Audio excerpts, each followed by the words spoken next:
ശബരിമലയിലേക്കുള്ള വാർത്തയിലേക്കാണ് ആദ്യം. അവിടെ വലിയ ഭക്തജന തിരക്കാണ് ഇപ്പോൾ അനുഭവപ്പെടുന്നത്. ഈ സീസണിൽ ആദ്യമായി ഇന്നലെ 1,00,000-ലേറെ തീർത്ഥാടകരാണ് ശബരിമലയിലെത്തിയത്. 1,969,000 പേർ ഇന്നലെ ദർശനം നടത്തി എന്നാണ് കണക്കുകൾ.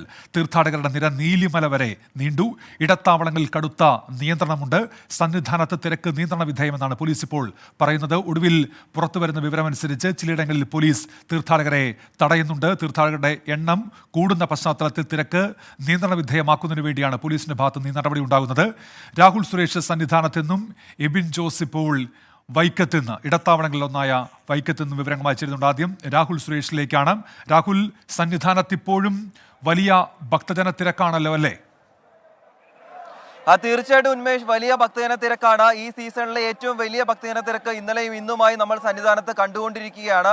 ഇന്ന് ഇതുവരെ 42,000-ത്തിലധികം ആളുകൾ തീർത്ഥാടനം നടത്തി കഴിഞ്ഞു. ഇപ്പോഴും വലിയ തീർത്ഥാടകരുടെ നീണ്ട നിര വിവിധയിടങ്ങളിൽ ദൃശ്യമായിട്ടുണ്ട്. സന്നിധാനം മുതൽ നീലിമല വരെ തീർത്ഥാടകരുടെ വലിയ നിരയാണ്. ഇത് ഇന്നലെ ഉച്ചയ്ക്ക് ശേഷം ഇതേ അവസ്ഥ തന്നെയാണ് സന്നിധാനത്തും പമ്പയിലും ഉൾപ്പെടെ കാണുന്നത്.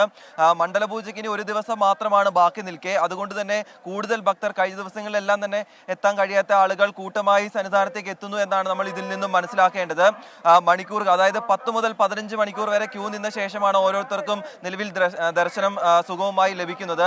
നിലവിൽ സന്നിധാനത്ത് ഏർപ്പെടുത്തിയിരിക്കുന്ന ഒരു കാര്യം എന്ന് പറയുന്നത് ഫ്ലൈ ഓവറിലൂടെയുള്ള ദർശനം ഒഴിവാക്കിയിട്ടുണ്ട്. ആളുകൾക്ക് പരമാവധി വേഗത്തിൽ ദർശനം സാധ്യമാകുന്നതിന്റെ ഭാഗമായാണ് ഇപ്പോൾ ഫ്ലൈ ഓവർ ഒഴിവാക്കിക്കൊണ്ട് 18ാം പടി കയറിയ ശേഷം നേരിട്ട് ദർശനത്തിന് സൗകര്യം ഒരുക്കിയിരിക്കുന്നത്. അതിന്റെ ദൃശ്യങ്ങളാണ് നമ്മൾ കണ്ടുകൊണ്ടിരിക്കുന്നത്. വടം ഉപയോഗിച്ചുകൊണ്ട് പ്രത്യേക ക്യൂ ഉണ്ടാക്കിയ ശേഷമാണ് ആളുകളെ ദർശനത്തിനായി പറഞ്ഞയക്കുന്നത്.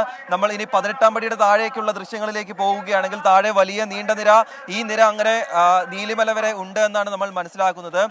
ഉന്മേഷ് മുമ്പ് സൂചിപ്പിച്ച പോലെ തന്നെ നിലയ്ക്കലിലും പമ്പയിലും ഉൾപ്പെടെയുള്ള ഇടത്താവളങ്ങളിൽ കൃത്യമായ നിയന്ത്രണങ്ങളുണ്ട്. ഈ നിയന്ത്രണങ്ങൾക്ക് ശേഷം മാത്രമാണ് ആളുകളെ സന്നിധാനത്തേക്ക് പറഞ്ഞയക്കുന്നത്.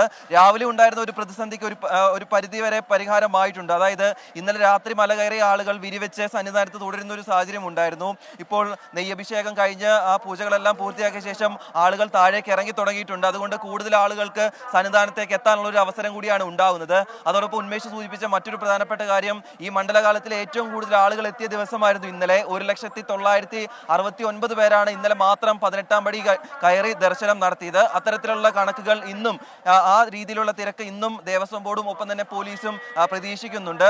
പോലീസ് കൃത്യമായി ഇടപെടൽ, അതായത് ചെയ്യാൻ പറ്റുന്നതിന്റെ പരമാവധി കാര്യങ്ങൾ പോലീസിന്റെ ഭാഗത്തുനിന്നും ചെയ്യുന്നുണ്ട്. അതുകൊണ്ട് തന്നെ നിയന്ത്രണ വിധേയമായി കാര്യങ്ങൾ മുന്നോട്ട് പോകുന്നു എന്ന് തന്നെ നമ്മൾ മനസ്സിലാക്കുന്നു. അതോടൊപ്പം തങ്കയങ്കി ഘോഷയാത്ര ഇന്നത്തെ പ്രയാണം ആരംഭിച്ചിട്ടുണ്ട്. നാളെയാണ് തങ്കയങ്കി ഘോഷയാത്ര സന്നിധാനത്ത് എത്തുക. വൈകിട്ട് 6:30 തങ്കയങ്കി ചാർത്തിയുള്ള പ്രത്യേക ദീപാരാധന നടക്കും. മറ്റന്നാളായിരിക്കും മണ്ഡല പൂജ നടക്കുക. അതിന്റെ ഭാഗമായി ചില നിയന്ത്രണങ്ങളും ക്രമീകരണങ്ങളും കൂടി ഏർപ്പെടുത്തിയിട്ടുണ്ട്. അതും കൂടി വേഗത്തിൽ നമുക്ക് പറഞ്ഞു പോകാം. അതായത് നാളെ 64,000-മായി വെർച്വൽ ക്യൂ സംവിധാനം നിയന്ത്രിച്ചിട്ടുണ്ട്. അതോടൊപ്പം മറ്റന്നാൾ 70,000-മായും വെർച്വൽ ക്യൂ നിയന്ത്രിച്ചിട്ടുണ്ട്. അങ്ങനെ വരികയാണെങ്കിൽ നാളെ കാര്യമായ ഒരു തിരക്ക് ഉണ്ടാകില്ല എന്ന് പ്രതീക്ഷിക്കുന്നു. അതോടൊപ്പം തങ്കയങ്കി ഘോഷയാത്രയ്ക്കൊപ്പം കൂടുതൽ ആളുകൾ എത്തുമോ എന്ന കാര്യം കൂടി ദേവസ്വം ബോർഡും പോലീസും പരിശോധിക്കുന്നുണ്ട്. അതോടൊപ്പം നാളെ വൈകിട്ട് 5 മണിക്കായിരിക്കും ക്ഷേത്ര നട തുറക്കുക.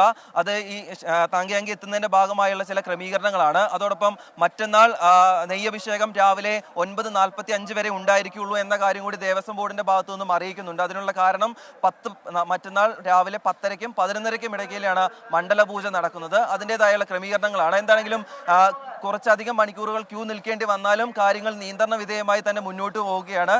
ദേവസ്വം മന്ത്രിയും ദേവസ്വം ബോർഡും ഒക്കെ വ്യക്തമാക്കുന്നത് പോലെ പരമാവധി തീർത്ഥാടകർ ഈ നിയന്ത്രണങ്ങളോടെല്ലാം പരമാവധി സഹകരിക്കണം എന്ന് മാത്രമാണ് നമുക്കും ഈ ഘട്ടത്തിൽ പറയുവാനുള്ളൂ. ഉന്മേഷ്. ശരി രാഹുൽ, തുടരുക. ഇപ്പോൾ നിയന്ത്രണങ്ങൾ പലയിടങ്ങളിലുമുണ്ട്. പൊൻകുന്നത്ത് ഇത്തരത്തിൽ പോലീസ് വാഹനങ്ങൾ നിയന്ത്രിക്കുന്നു. ഒപ്പം വൈക്കത്തും ഇത്തരത്തിൽ നിയന്ത്രണങ്ങളുണ്ട് എന്നുള്ള റിപ്പോർട്ടുകൾ വരുന്നുണ്ട്. എബിൻ ജോസ് വിവരങ്ങളുമായി ചേരുന്നുണ്ട്. വൈക്കത്ത് ഇടത്താവളത്തിലാണ് എബിൻ ഉള്ളത്. എബിൻ, ഏതൊക്കെ മേഖലകൾ, ഏതൊക്കെ പ്രദേശങ്ങൾ കേന്ദ്രീകരിച്ചുകൊണ്ടാണ് പോലീസ് ഈ നിയന്ത്രണം ഇപ്പോൾ ഏർപ്പെടുത്തുന്നത്? എബിൻ. ഉന്മേഷ്, ഇന്നലെ മുതൽ ഇത്തരത്തിൽ നിയന്ത്രണങ്ങൾ ജില്ലയുടെ വിവിധ ഭാഗങ്ങളിലുള്ള ഇടത്താവളങ്ങളിലും പ്രധാനപ്പെട്ട ശബരിമല പാതയിലും പോലീസ് ഏർപ്പെടുത്തിയിരുന്നു. പ്രധാനമായും ഈ പൊൻകുന്നം, എരുമേലി, കാഞ്ഞിരപ്പള്ളി തുടങ്ങിയ പ്രദേശങ്ങളിലാണ് ഇപ്പോൾ പോലീസ് വാഹനങ്ങൾ നിയന്ത്രിച്ചിട്ടുള്ളത്. കാരണം ഈ വാഹനങ്ങളെല്ലാം എരുമേലി അല്ലെങ്കിൽ നിലയ്ക്കൽ ഭാഗത്തേക്ക് എത്തിയാൽ കൂടുതൽ തിരക്ക് ഉണ്ടാവാൻ സാധ്യതയുള്ളത് കൊണ്ട് തന്നെ ഒരു 20 വാഹനങ്ങൾ ആ ക്രമത്തിൽ മാത്രമാണ് കടത്തിവിടുന്നത്. ഈ ഇന്നലെ രാത്രി മുതൽ എത്തിയ ആളുകൾ ഈ റോഡിൽ പൊൻകുന്നം ഭാഗത്തൊക്കെ നീണ്ട നിരയാണ്. പാലാ പൊൻകുന്നം റോഡിൽ വാഹനങ്ങളുടെ നീണ്ട നിര കാണാം. ഇപ്പോൾ ഏകദേശം ഒരു 20 വാഹനങ്ങൾ വീതം കടത്തിവിടുന്നുണ്ട്.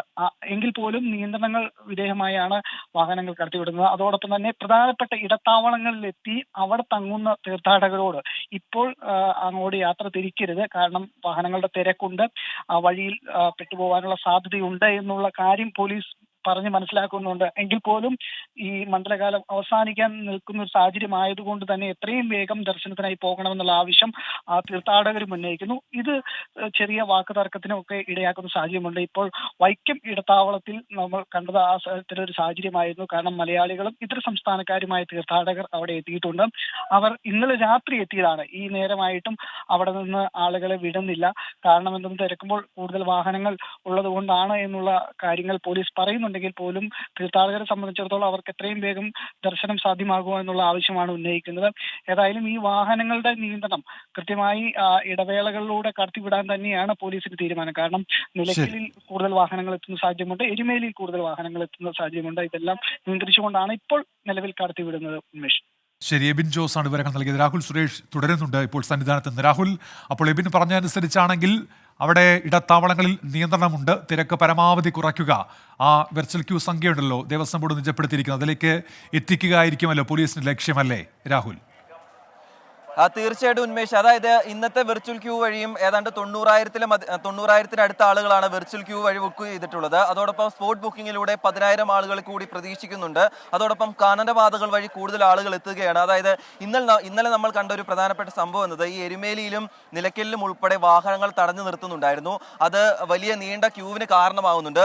ആ റോഡ് മാർഗം വഴിയുള്ള ദർശനത്തിന് കൂടുതൽ സമയം എടുക്കുന്നതിനാൽ ആളുകൾ കാനനപാതയെ കൂടുതൽ ആശ്രയിക്കുന്നു എന്നതാണ് ഇന്നലത്തെ കണക്കുകളിൽ നിന്നും നമുക്ക് വ്യക്തമാകുന്നത്. അതായത് എരുമേലി ഉൾപ്പെടെയുള്ള ഇടത്താവളങ്ങളിൽ എത്തിയ ശേഷം വാഹനങ്ങൾ അവിടെ നിർത്തും. അതിനുശേഷം ആളുകൾ കാനനപാത വഴി സന്നിധാനത്തേക്ക് എത്തുകയാണ് ചെയ്യുന്നത്. കാനനപാത വഴി എത്തുകയാണെങ്കിൽ അവർക്ക് നേരിട്ട് സന്നിധാനത്തേക്ക് എത്തുകയും നീണ്ട ക്യൂവിൽ നിന്നും അവർക്ക് ഒഴിവാകാനും സാധിക്കും. കഴിഞ്ഞ ദിവസങ്ങളിൽ 5000-ൽ താഴെയായിരുന്നു ഈ കാനനപാതകൾ വഴിയുള്ള ആളുകൾ എത്തി ദർശനം നടത്തുന്നത്. പക്ഷേ അത് ഇന്നലെ മുതൽ 5000-നും 7000-നും ഇടയിലേക്ക് വർദ്ധിച്ചതായി കണക്കുകൾ സൂചിപ്പിക്കുന്നുണ്ട്. പോലീസും അത്തരത്തിലുള്ള കാര്യങ്ങൾ പറയുന്നുണ്ട്.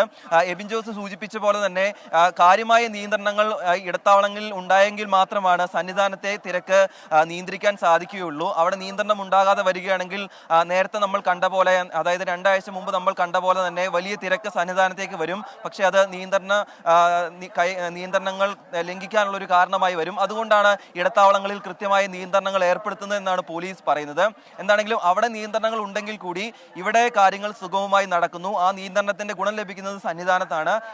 എന്താണെങ്കിലും ആളുകൾക്ക് 10 മുതൽ 15 മണിക്കൂർ വരെ ക്യൂ നിന്നിട്ടാണെങ്കിലും ദർശനം ലഭിക്കുന്നുണ്ട്. കാര്യമായ പ്രശ്നങ്ങളില്ല എന്ന് തന്നെയാണ് ഏറ്റവും പ്രധാനപ്പെട്ട കാര്യം. അത് അങ്ങനെ തന്നെ മുന്നോട്ട് പോകട്ടെ എന്നുകൂടി നമ്മൾ പ്രത്യാശിക്കുകയാണ്. എന്താണെങ്കിലും ഈ തിരക്ക് നാളെ രാവിലെ വരെ ഉണ്ടാകാനുള്ള സാധ്യതയാണ്. കാരണം ഇന്നും അവധി ദിവസം കൂടിയാണ്. നാളെ നിയന്ത്രണമുള്ളതിനാൽ പരമാവധി ആളുകൾ ഇന്ന് ദർശനത്തിൽ എത്തുമെന്ന പ്രതീക്ഷയിൽ തന്നെയാണ് ദേവസ്വം ബോർഡും പോലീസും ഉള്ളത്. ഉന്മേഷ്. ശരി, ഏതായാലും ശബരിമലയിൽ തീർത്ഥാടക തിരക്കാണ്. ഇടത്താവളങ്ങളിൽ പോലീസ് ഇപ്പോൾ നിയന്ത്രണം ഏർപ്പെടുത്തുന്നുണ്ട്. അതിന്റെ വിശദാംശങ്ങളാണ് എബിൻ ജോസും ഒപ്പം രാഹുൽ സുരേഷും നൽകിയത്. 24 അഞ്ചിന്റെ വജ്രത്തിളക്കം.